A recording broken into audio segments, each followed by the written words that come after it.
Hey y'all, welcome to Racing Crafts. This is episode 5 of the Manila Folder mini album. When we last left, we were putting the pattern papers in and closing these pockets. So I have already done that. And again, I did have leftover paper. I had quite a bit of it. So, we're obviously going to do the tags today for our little pockets, but I'm going to give you a refresher on this tab here, our little pocket guy here. In case you haven't already got to this step, you're going to put your pattern paper down. You can close the pocket or put the pattern paper on the front of the pocket. But then you're just going to run a bead of glue down this side and a little bit around the corner. You don't have to take it all the way across, and we're not closing this side either. Okay, so to move on, there are two options for tags for our big pocket here. This pocket right here. On my first one that I did, I'm going to grab it here.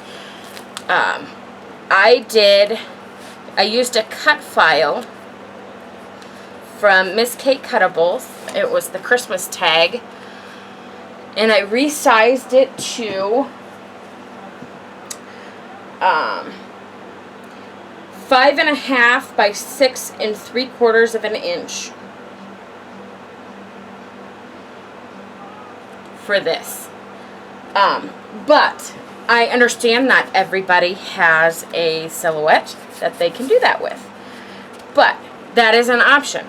For this mini album that we are working on today, I am not going to use the cut file for the tags. I'm going to show you another way. And the other way is to simply grab some cardstock. And I'm going to use white because the whole point of coloring my edges was so that I could use white in this album. So I already have 2 made, and you're going to need 2 in each pocket, and you're going to need a total of 14 tags, I believe I counted. Let's see, 2, 4, 6, 8, 10, 12. You're going to need 12 total. My bad. So, I already have 2 done because I was trying to figure out how I wanted to do it. And so I was playing around. And so I have 2 that I'm going to go ahead and use. Okay, I'm going to start with some white 8.5 by 11 inch cardstock. And I'm going to start by cutting it at 5.5. Just like if I were making an A2 card. Okay. And then I'm going to turn it, and I'm going to cut it at 7 inches.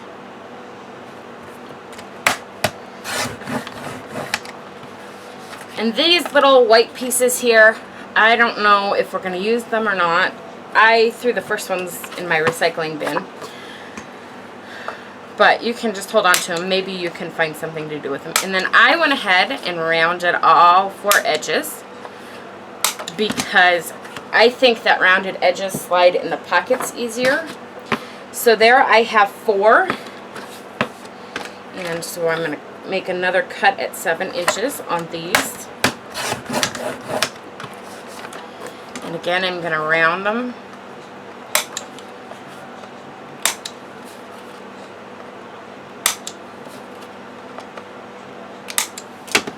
So there's 6. I'm going to grab 2 more sheets of cardstock.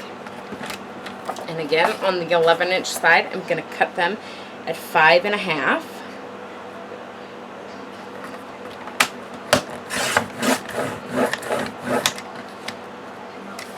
And then I'm going to take the first 2 and cut them again at 7 inches.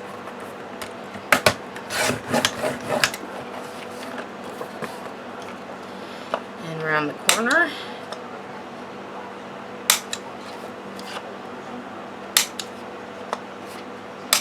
So there's 8.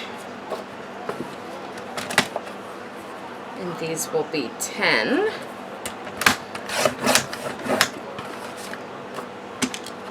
So I have one more sheet to cut.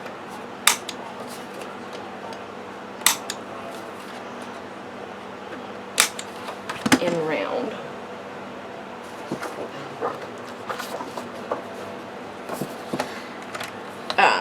And you can change the sizing on these. I just wanted the biggest piece possible that would fit nicely in our pocket. You can go a little smaller if you want. You can go a little bigger. If you wanted to, you could put some kind of pull tab on it if you wanted. It does, I will show you in a second, it does stick out a few inches from the pocket, so the pull tabs aren't necessary. I'm going to set that aside for a minute and grab our mini album. And again, open it to our first tab. If I can separate them and just grab one. I'm going to go ahead and put 2 in each pocket too. But you can see they hang out just a little bit. So there's just going to be a little bit of white. And so they're easy to grab and pull out. But you can, if you wanted to just make them like 5 1/4, or I'm sorry, 5 1/2 by 7 1/2, then you could put, your pattern paper could be 5 1/4 by 6 1/4, which would be the perfect mat for a 5 by 7 photo. Or you could do 4 by 6, whatever you wanted to do, and put some kind of pull tab on it, and that would work just fine. But these as is, you don't need a pull tab. So now what we need is, we need 24 sheets of paper. And I don't know quite how many I have. 1, 2, 3, 4, 5, 6, 7, 8, 9, 10, 11, 12. So I need 12 more. And I have a stack of papers that I used that are not full papers. And I can just quickly pick 1, 2, 3, 4, 5, 6, 7, 8, 9, 10, 11, 12. I'm going to switch out one of those greens for another red, I think. Yeah. Okay, so then I have 12 sheets here.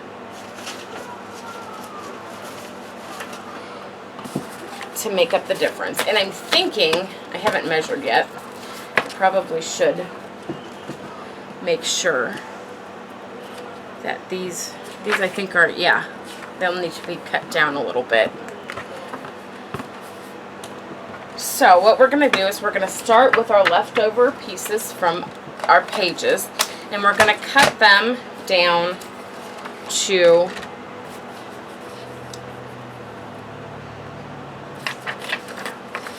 5 1/4. I should have put more than one on there. By 6 3/4 of an inch. And you're going to do that to all 24 sheets, and then you can round the edges. And I'm going to pause the camera and do that quick, and then I will come back so you don't have to sit here and watch me cut all 24 of them. Okay guys, I'm back, and I have all of my pattern paper cut down to 5 1/4 by 7, or I'm sorry, 5 1/4 by 6 3/4 to go with my 5 1/2 by 7 1/2 inch mats. So the first thing we're gonna do, and this is gonna probably seem really stupid and really obvious, But the first thing you want to do is you want to kind of leaf through and make sure all of your patterns are going the same direction. That one I don't think it matters either way. That one's good, that one's good. That one doesn't matter. That one doesn't matter.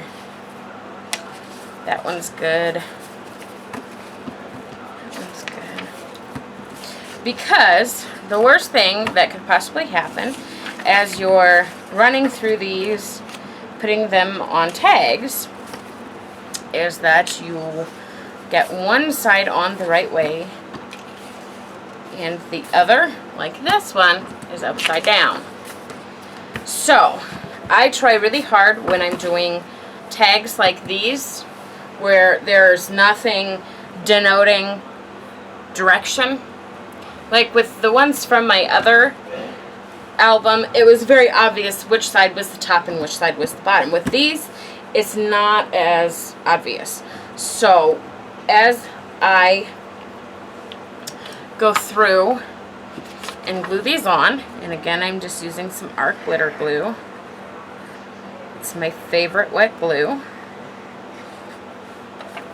and I always have it on hand.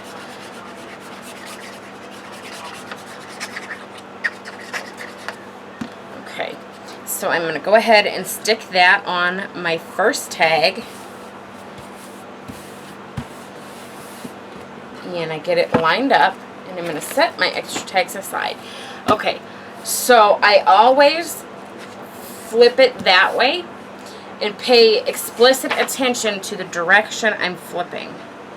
And that way it cuts down on the risk of getting one on the right way and one on the wrong way. Now for a majority of these patterns there isn't a right way and a wrong way, but like with this there's writing on the bottom of it, and like some of these there is definitely, like the trees, a right and a wrong way. So I just make sure that I'm extra careful as I'm doing these tags to get them on the right direction. So all we're going to do is we're going to go ahead and finish gluing on or adhering. You could use ATG or whatever on these. But you want to make sure that your edges, specifically the edge that is going to go down, excuse me, in the pocket, is glued down well so it can't get hung up on the edge of the pocket. Particularly if you're gifting these and they're going to somebody who isn't necessarily a crafter, or you don't know if they're a crafter.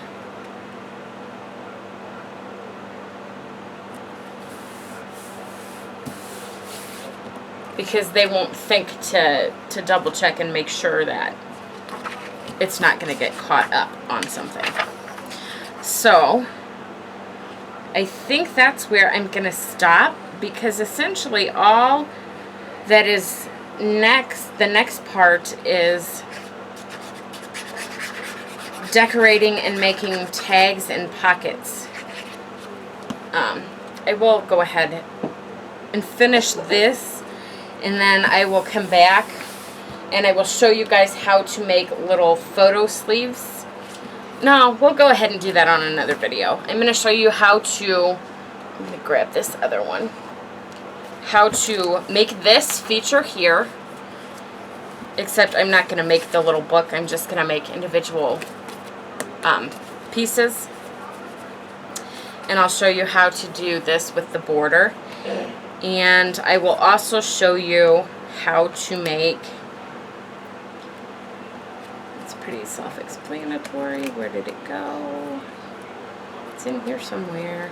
These little, and again, I'm not going to do the booklet. It's just going to be the photo mats themselves. yeah, I think everything else is pretty self-explanatory.